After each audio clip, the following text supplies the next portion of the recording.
मिर्जा इख्तियार बेग साहब, बहुत बहुत शुक्रिया ज्वाइन करने का। आप इस मामले को कैसे देखते हैं? पाकिस्तान पीपल्स पार्टी का क्या मौकिफ है? मतलब ये जो हुआ है ये तो जाहिर सी बात है बहुत डैमेजिंग है इंटरनेशनली। वैसे ही इतनी रैंकिंग कम है, पूरी दुनिया आपको देख रही है, सबसे बड़ी बात आपके दुश्मन मुल्क भी आपको देख रहे हैं। लेकिन देखें, सवाल यहाँ ये नहीं उठता कि दुनिया आपको किस तरह नजर से देख रही है।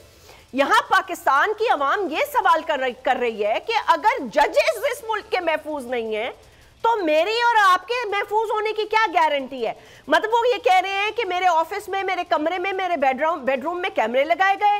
एक जज कह रहे हैं कि मेरे बहनोई को उठाया गया, उन्हें इलेक्ट्रिक शॉक्स लगाए गए। तो मैं बड़ी हैरान हूं इस बात पर। एस्टैब्लिशमेंट की, एजेंसीज की मदाखलत किसी से ढकी छुपी बात नहीं है, होती है और होती रहेगी और होती रही है। उसके बहुत सारे एंगल्स ऑफ डिबेट हैं।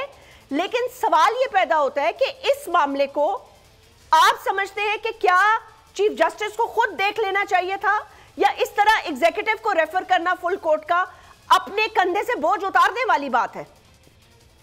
देखिए, मैं इस पे जैस्मीन अपना पॉइंट ऑफ व्यू आपको बतला दूं। पहली चीज तो यह है कि मौजू यकीनन बहुत संगीन है जी, और अलार्मिंग है, इसमें कोई दो राय नहीं है कि सुप्रीम कोर्ट की हाईएस्ट बॉडी की जुडिशरी के ऊपर ने इस तरह के बयान दिए हैं।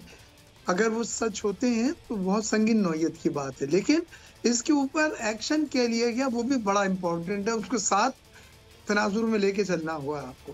पहली चीज तो यह है कि प्राइम मिनिस्टर साहब ने चीफ जस्टिस साहब के पास जाके मुलाकात की और 1.5 घंटे की 1 घंटे 20 मिनट की मुलाकात हुई।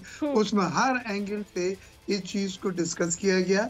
फिर चीफ जस्टिस साहब ने अपने आप को भी जो कानूनी तकाजे उसको पूरा करने के लिए फुल कोर्ट जो कंडक्ट किया, और उसके बाद एक ज्वाइंट फैसला हुआ कि इसका एक कमीशन बनाया जाएगा। जो कमीशन की सरबराही कर रहे हैं जस्टिस तसद्दुक जिलानी साहब, वो एक बहुत क्रेडिबल आदमी है। ठीक, आप अगर उसकी हिस्ट्री देखें तो कहीं पे किसी ने उंगली नहीं उठाई। और ये मत कहें कि वो सुप्रीम कोर्ट के रिटायर्ड जज साहब कैसे बन सकते हैं। माजी में 10,000 में आपको वो वाकयात बतला सकता हूँ जिसमें कमीशन की सरबराही रिटायर्ड जजेस ने की है और उसका कंक्लूजन अदालतों को पेश किया गया है। और ये भी उसी अंदाज का एक केस है। खुशी जो इस बात की है कि इसको नहायत अहमियत दी गई, हाईएस्ट लेवल पे फौरी तौर पे तरजीह बुनियादों पे टेकअप किया गया। उसके बाद अपने आप को कानूनी तकाजे पूरा करने के लिए फुल कोर्ट को कॉन्फिडेंस में लिया गया।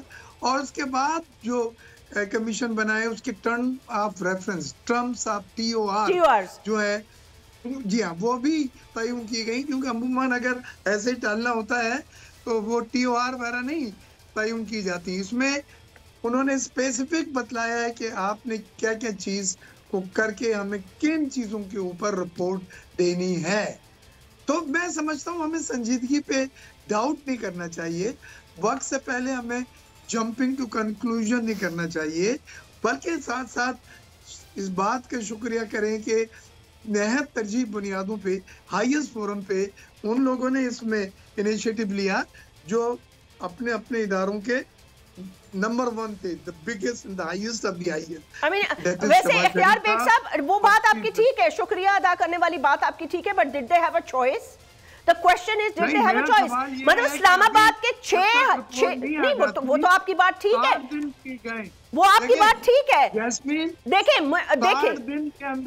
60 दिन दिए गए हैं और 60 दिन के अंदर इख्तियार बेग साहब, ऐसे 60 दिन हमने बहुत देखे हैं, बहुत सारे कमीशन। आज तक हमें OBL का नहीं पता चला, किसी का भी नहीं, कोई कमीशन नहीं आया ना। यहाँ सहाफियों को गोलियां लग जाती हैं, मारे जाते हैं, दफन हो जाते हैं। मतलब मेरे पास हजारों करोड़ों, मेरे पास नहीं, सुप्रीम कोर्ट हमेशा ऑन बोर्ड होती है सर, लेकिन ये होना नहीं चाहिए था। No, that's not the debate Ikhtiyar Beg sahab, that's not the debate. नहीं, हम डाउट नहीं कर रहे, that is not the debate. The debate of today's program is कि कितनी गैर अखलाकी और कितनी ज्यादा गलत बात है कि today the political parties are now talking and defending the judiciary.